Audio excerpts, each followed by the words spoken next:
is big time. Gotcha. Oh, big. Marshaled the troops nicely. Bangladesh বনাম আফগানিস্তান ম্যাচের মধ্যে একই রকম অসাধারণ ব্যাটিং করলেন রশিদ খানের বলে সাকিব আল হাসান।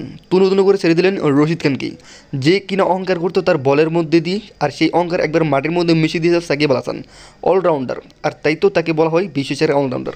তাই তো রশিদ খানের মতো বলারকে একবার নাকানি চমানি খাই দিয়েছে বিশ্বসেরা অলরাউন্ডার সাকিব আল হাসান। প্রিয় দর্শক, পুরো ভিডিওটি দেখার জন্য অনুরোধ রইল। বোলিং করেছেন রশিদ খান। রশিদ খানের বোলিংয়ের শুরুতে অসাধারণ একটি ছক্কা মেরে বসেন সাকিব আল হাসান, যেটা কিনা হতবাক হয়ে যায় রশিদ খান পর্যন্ত।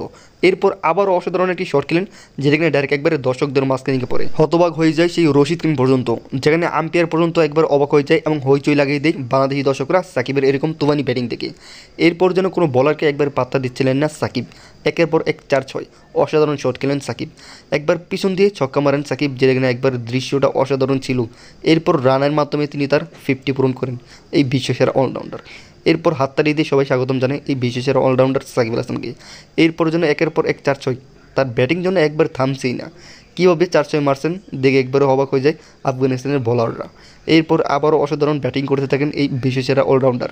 পিছন দিয়ে মারেন আরও একটি 4, যেটা একবার হতবাক করে দেয় সকল দর্শকদের। প্রিয় দর্শক, এই বয়সে এসে সাকিবের এরকম তোমানি ব্যাটিং আপনার কাছে কীরকম লেগেছে? তার পাশাপাশি রশিদ খানের মতন বোলারদেরকে একবার নাকানি চমানি খাই দিয়েছে তার ব্যাটিংয়ের মাধ্যমে সাকিব আল হাসান, এটিও কমেন্ট করুন কমেন্ট বক্সে।